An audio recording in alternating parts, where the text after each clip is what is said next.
Alright, I'm excited for this part of the video. Start to feel like I knew what I was doing now. Now, for those of you that know me, I do have a strong sense of pride, but that doesn't mean I'm not prepared to show you some mistakes. But I mean, what can you do when you perfectly get comboed? What can you do?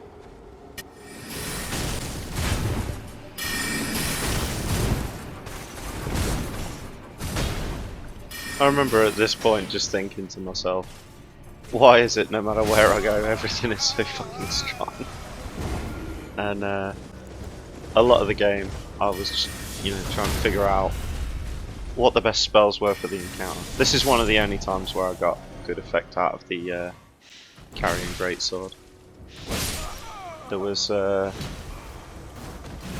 mobs that I previously said would never beat me. Yeah. So at this point, I finally got the Knight's Templar helm, and I was really feeling myself. Finally got into the fashion soul side of it. I know that would have made only Charles happy. That ability there that I use with the sword, oh my god, that becomes critical to the playthrough later down the line. So at this point, I found the summons, and this what is his name? Lethal, the Headless, or something like that. Just call him the Headless anyway. He was like the first summon that I think I got maxed out. He plays a pretty important role actually in the game. So he is unique in the fact that as a tank, because he teleports, he frequently just will not get hit by abilities. So his effective health pool is like double what it appears to be. So he's really useful if there's an enemy that like keeps coming at them like constantly, so he won't die as much.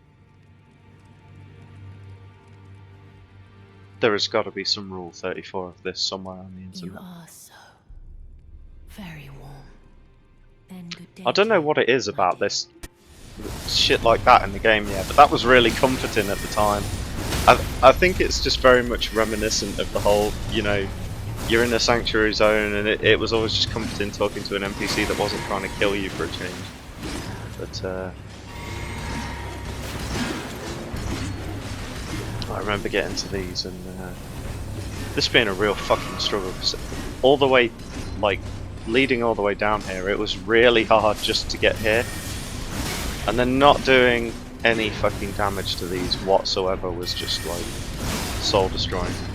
And finding a way to actually hit them without like getting stunned as well was tricky. And then I found that like the carrying greatsword was just like it wasn't smashing off them, so it was a good way to do damage. But when I figured out that eventually if you just overwhelm them with a little bit of damage, you would find a way to break through them anyway. It's funny because I later find out that like there was just a single mob on its own to fight in an earlier dungeon, and it would have been the way to learn this rather than trying to take on two at once.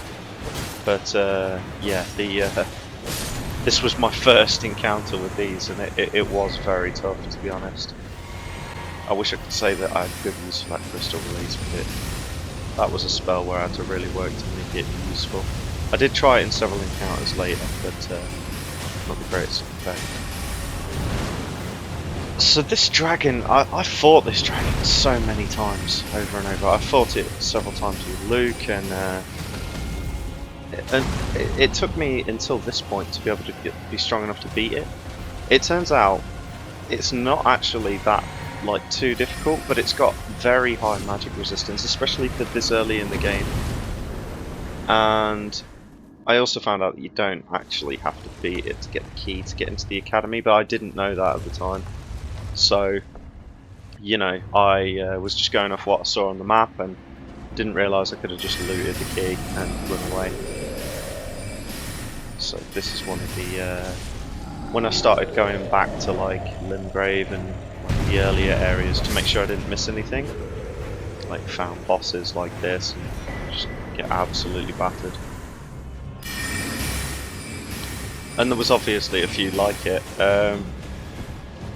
And you know, I wish From Software, like, they get to a point where they're introducing more and more of these mechanics to make like an area a little bit user friendly.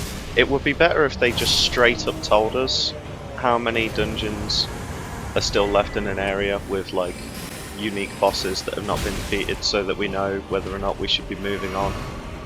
Because we're just gonna like come back and like deal with these bosses at a staggered rate and not actually have a chance to experience everything.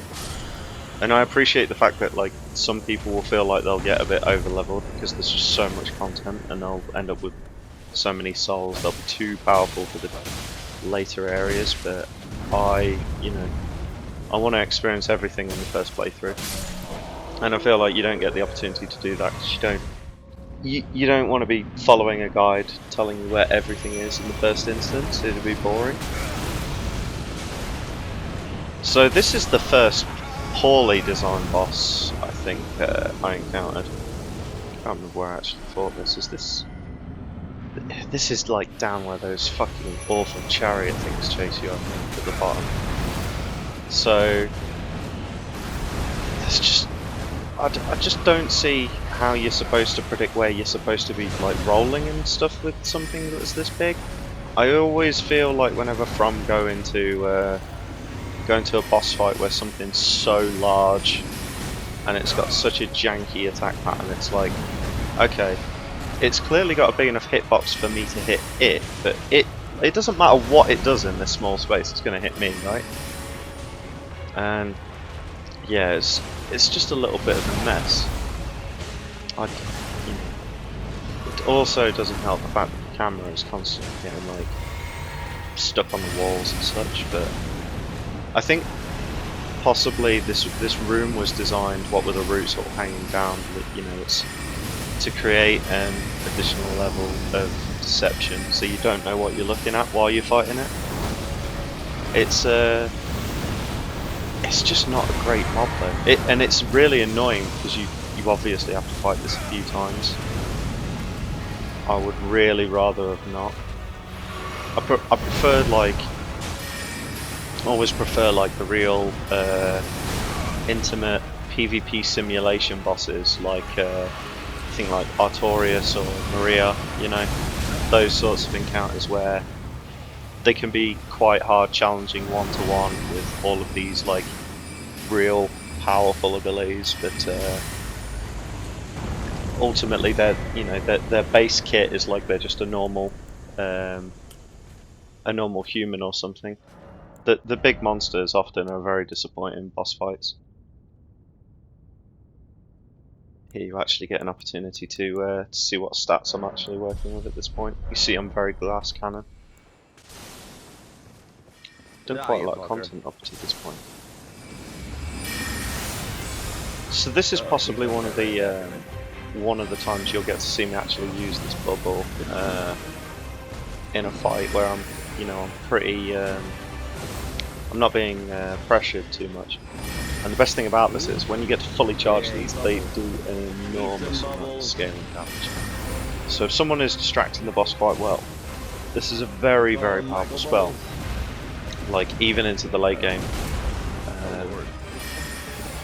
But obviously you need that. You need ample amounts of time. You don't always get it, but it translates well into stealth, which you'll see later in some of my mid-game clips. Eat that, bitch.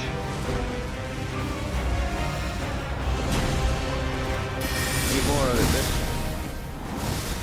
I tried so hard throughout all of my playthrough to get real relevant use out of every single spell, but often it was just a waste of time.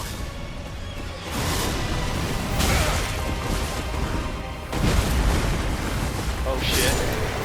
Got him.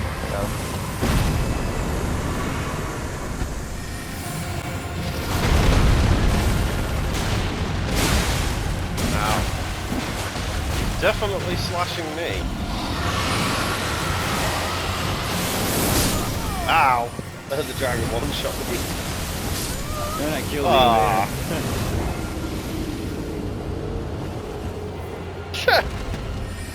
broke my shield.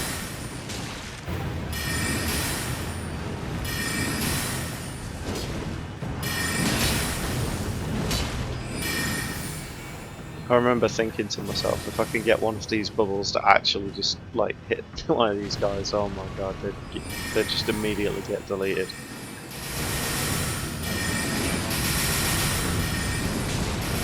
Stupid. It's funny. That is what I found as well. The homing spells, they're still just as strong as what they ever were in PvP. Oh, I hit him hard. Look at that. Get in the spell booster if you can. Ooh, I might be dead.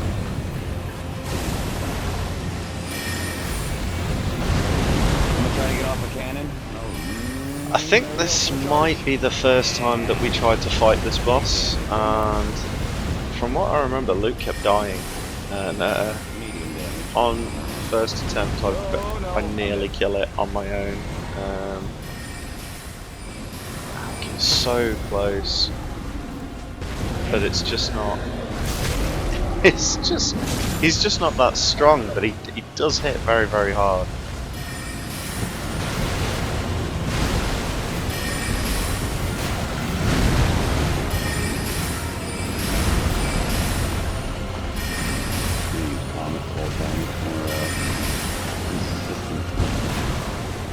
Such a shit time to just run out of magic. And I go for the melee hit, and it's, you know, I get punished. Another 1% on first guy. Now this next bit, I'm adding in because anyone who got to this point of the game will remember that this was very, very tough, and just being able to so easily dispatch them from behind was very satisfying. But yeah, rough part of the game there.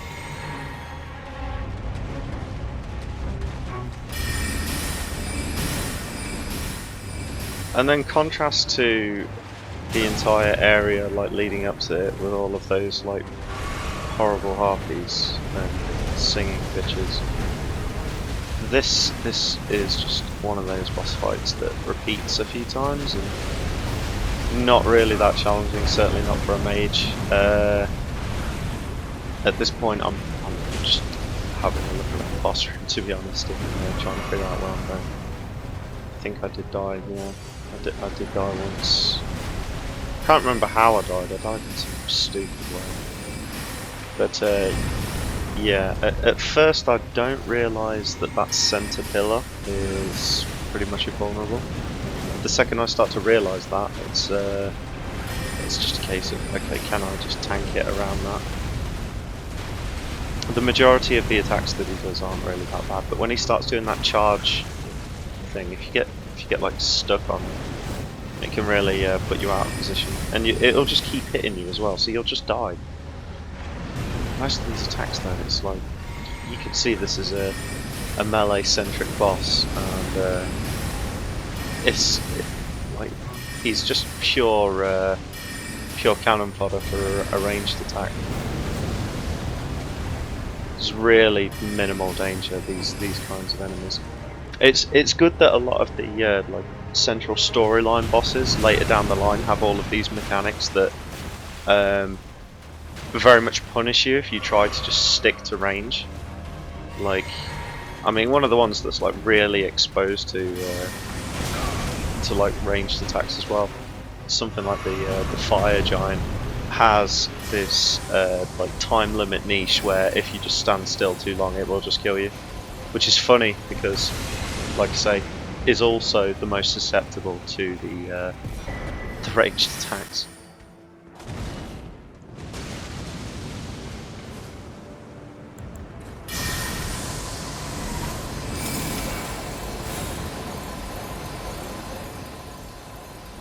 I call this my special beam cannon. It's funny when I did this clip, I obviously felt like I really bossed this guy, but when I first walked into there, I got absolutely decimated. It was there are several areas where you just walk into, and for whatever reason, you're just not expecting to get battered the way that you do. See, that was a bit of a slick run there.